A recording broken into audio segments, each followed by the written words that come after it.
dhaabbanni siviil aviyeeshinii idil addunyaa qorannoo fi oodiitii hojii nageenyummaa aviyeeshinii Itoophiyaa irratti gaggeessaa tureen raawwachuun bu'aa dhaabbatichaa beeksisee jira. Akkaataa bu'aa qorannoo tajaajila waliigalaa daandii xayyaara Itoophiyaa nageenya aviyeeshinii fayyadama teekinooloojii fi kanneen biroo irratti gadi fageenyaan gaggeesseen bu'aan gaariin galmaa'uusaa qajeelchi nageenya aviyeeshinii biyyaalessaa ibsa miidiyaaf kaleessa laateen beeksisee jira. Baayiluu Getaachoon ibsicha hordofeetu jira. Konvenshinii Chicaagoo bara 1944tti biyyoota 193tiin mallatteeffamee waliigaltee Annex 17 jedhamuun beekamuu fi nageenyummaa aviyeeshinii biyyoota madaaluun raggaasisu bu'uura godhachuudhaan dhaabbatni aviyeeshinii idil addunyaa biyyoota garaagaraa irratti oodiitii damichaa ni raawwata. Bu'uuruma kanaan dhaabbatichi hojii sakattaaf oodiitii nageenyummaa fi hojimaata aviyeeshinii Itoophiyaa caamsaa 26 hanga waxabajjii 6 bara 2016tti gaggeessaa ture xumuruusaa qajeelchi nageenyaa aviyeeshinii Itoophiyaa beeksise.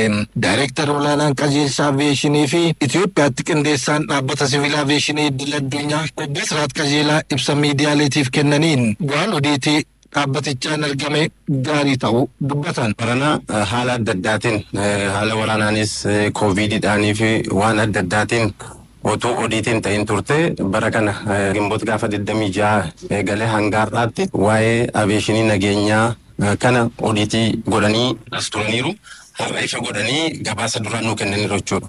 Bu'aan kunis maqaa biyyattiitiif faayidaa olaanaa kan qabu ta'uu dubbatan. Kun guddina biyya keenyaaf haala amma biyyi keenya ariitiidhaan guddachaa yookaan itti deemaa jirtu kanaaf baay'ee saffisaa fi amansiisaa ta'uu isaati. Turizimiin biyya keenya keessatti akka inni babal'atu dhaabbileen dhuunfaas ta'e kan mootummaa irra caalaayyuu immoo kan daandii qilleensa irratti hojii isaanii irratti ramadaman biyya keenya amansiisaa guddaa ta'uu amansiisaa nageenya aviyeeshiniin jirutti fayyadamanii as dhufanii hojii biizinesii adda addaa investimentii adda addaa irratti turizimii adda addaa irratti hojjechuudhaaf baay'ee carraa guddaa kan uumudha. Xiyyeeffannoo mootummaan damee aviyeeshiniitiif kenneen bu'aan gaariin kun argamuusaa kan dubbatan daayireektarri dhaabbatichaa innis caalmaan akka hojjennuuf nu kakaasa kan jedhan. Hoogganoota ramaduudhaan treeningii adda addaa kennuudhaan teekinooloojii babal'isuudhaan humna namaa sirriitti ramaduudhaan nageenyi aviyeeshinii biyya keenyaa akka inni eegamu guddinaa fi xiyyeeffannoo guddaadhaan mootummaan hojjetaa ture. Bu'aan gaariin nageenyummaa aviyeeshinii kunis ciminaa fi jabina daandii xiyyaara Itoophiyaatiif galtee ni taas kan jedhan. Har'a jarri koongiraajuleeshin nuun jedhanii baga gammaddan nuun jedhanii sadarkaa olaanaadhaan biyyi keenya kan injifatteetti jechuudha. Daandiin qilleensa Itoophiyaas immoo destineeshinii isaa yookaan immoo bakka balalii haaraa yoo barbaade sadarkaa yookaan immoo sakatta'iinsa tokko malee oodiitii ta'e kanaan waan mirkanaa'eef biyya barbaade deemee balali'ee piroodaaktiiv ta'uu hin danda'a jechuudha. Kanaaf kuni biyya keenyaaf, uummata keenyaaf, mootummaa keenyaaf carraa guddaa fi abdii guddaa kan nutti hore ta'uu isaati jechuudha. Bal'inaan qabannu itti aantu wayi dabarru ministeerri qonnaa simbirroowwan girrisaa hawwaannisaa fi ilbisoota gosoota midhaan irratti miidhaa geessan bifa keemikaalaatiin ittisuuf xayyaara kanaan dura sharafa biyya alaa baasii gochuun kireeffataa itti fayyadamaa ture. Hambisuu kan dandeessu xayyaarota $5 Ameerikaa miliyoona 10 bitee hojii eegalchiisuu beekse. Xayyaaronni kun yeroo hojii bifa hin qabnetti hojii daldalaa irratti bobba'anii madda galii akka ta'an gochuuf dhaabbata dhuunfaa biyya keessaa daandii xayyaara naashinaal wajjin hojjechuuf walii galtee mallatteessaan himee jira. Lijaalama barraa dabalata qaba. Ministeerri qonnaa biyyattiin midhaan nyaataatiin akka of dandeessu taasisuuf tarsiimawwan garaagaraa diriirsee teekinooloojiiwwan ammayyaan deeggaree oomishaaf oomishtummaa guddisuuf hojii hojjechaa jiraatus simbirroowwan girrisaa hawaannisii fi ilbiisonni adda addaa midhaan irratti miidhaa geessuun oomisha argamu keessaa harki 30 akka hir'atu taasisuun hojii oomishaaf oomishtummaa guddisuu taasisuu keessatti qormaata ta'uu isaanii ministeerri qonnaa beekseera.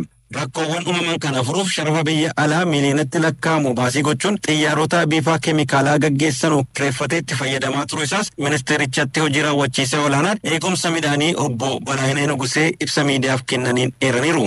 Rakkoo kana hundeerraa furuuf xiyyeeffannoo mootummaan jijjiiramaa kenneen bittaa xiyyaaraaf kan oolu $10 miliyoona 10 ramadeen xiyyaarota 5 bituun hojii eegalchiisneerra kan jirani obbo Balaayineen kaayyoo xiyyaaronni kun bitamaniifis akkas jedhan. Bara hambetta እሱን በመቀነስ የሀገራችን ምርት ሲምብሮዋን ግሪሳቲንስ ሃታኡ አዋኒሳ ገሞጂ ፊ ኢልቢሶታን ሚዳን ይራገው ጥቄሱን ኦሚሻ ፊ ኦሚሽቱማ ብየ ኬኛ ደበሌም ሚዳን ኛታቲን ኦፍ ደንዴኘ ብየቲ ቶራ ብዮታ ገሌ ጊዱ ገሌሳ ቀባን ሂሪርሱፍ ገሄ ኦላና ቀቡ አካባሁ ታሲሶፊዳም xiyyaarota kanneen keessaa lama hojii biifaa keemikaalaa idileen kan hojjetan si'a ta'u xiyyaaronni sadii hojii daldalaatti bobba'uun madda galii akka ta'an taasisuuf dhaabbanni daandii xiyyaaraa naashinaal hojii bulchiinsa xiyyaarota kanneenii akka hojjetu waliigaltee irras ga'uu isaanii himan.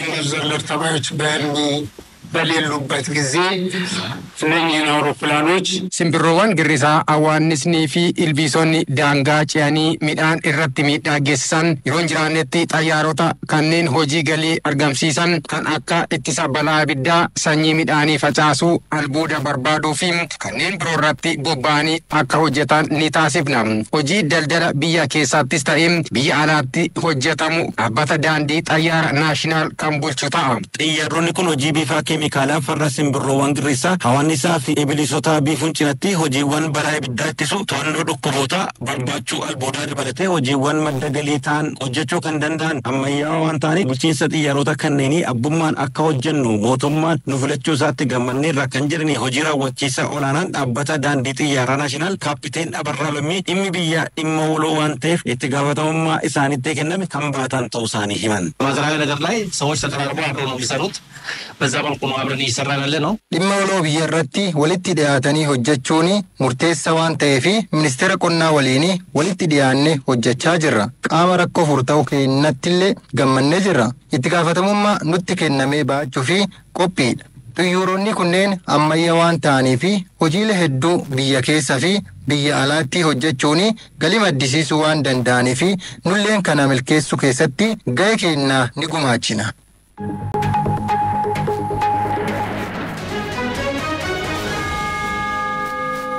Malkaan sochii achaaraa magariisaaf qophiin barbaachisu hundi xumuramee jiraachuu waajjirri qonnaa bulchiinsa magaalaa Shaggar kutaa magaalaa Kooyyeeffachee beekse.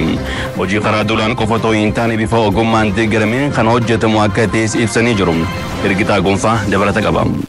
sochii ashaaraa magariisaa milkeessuuf hojiin akka biyyaaf naannoo Oromiyaatti baroottan darban hojjetamaa turaniin bu'aaleen danuun argamaa jiraachuutu himama. Haaluma kanaan bara kanas hojii wal fakkaataa fi qophii bal'aan taasifamaa jiraachuu ragaan biiroo qonnaa Oromiyaa irraa yeroo adda addaatti simbiraan gaatu irraa hubachuun ni danda'ama. Sochii ashaaraa magariisaa kana milkeessuuf qophii gara gadiitti taasifamaa jiru keessaa sadarkaa irratti argamu ilaaluuf magaalaa Shaggar kutaa magaalaa Kooyyeeffachee irraa odeeffannoo arganneerra. Haaluma kanaan kutaa magaalichaatti qophiin addaa hawaasaa fi dhaabbilee waliin mariin barbaachisu taasifamuun hojii duulaa utuu hin ta'in akkaataa saayinsiin hojjechuuf qophii gahaa taasifamuun himameera. Hojicha milkeessuuf marsaa tokkoffaa fi lammaffaan biqiltuun kan dhaabbatu ta'uu himuun biqiloonni kunneenis isaan magaalaaf ta'an harka walakkaan isaanii nyaataaf oolu kan jedhan magaalaa Shaggar kutaa magaalaa Kooyyeeffacheetti itti gaafatamaa jira qonnaa obbo Kidaanoo Dhameeti. Kan mootummaa turuu itti dhaabbataa ture jechuudha. Yeroo godina addaa keessa jiru maqaansa hawaasa hirmaachisuun bal'aa dhaabbataa ture. Garuu biqiltuuwwan karoorfaman keessaa persantiiwwan 5 kan miidhaginaati jechuudha. Persantiin 20 kan bosonaati. Persantiin 30 kan nyaataati jechuudha. Kana keessatti dhaabbileewwan adda addaa bareessuun argamu. Biqiltuu nyaataa, biqiltuu bosonaa fi biqiltuu miidhaginaa jennee haala addaatiin qophii keessa galle hojiiwwan boqonnaa qophii keessatti hojjetamu hunda xumurreerra. Biqiloonni dhaabbiif adda ba'an kunneen qophiin isaanii buufataalee mootummaa, dhaabbilee miti mootummaa fi namoota dhuunfaan taasifamaa jiraachuunis himameera. Akka kutaa magaalaa Kooyyeeffacheetti bara kana biqiloota miliyoona 1.6 dhaabuuf karoorfameera kan jedhan obbo Kidaanoon kanaafis lafti kanaaf ooluu fi boolli qophaa'aa jiraachuus eeraniiru.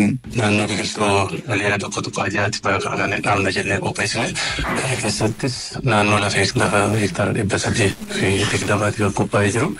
Kana keessatti biqiltuuwwan nyaataa jiran dhaabbilee keessa bakka qonnaan bulaa adda duree jedhamu.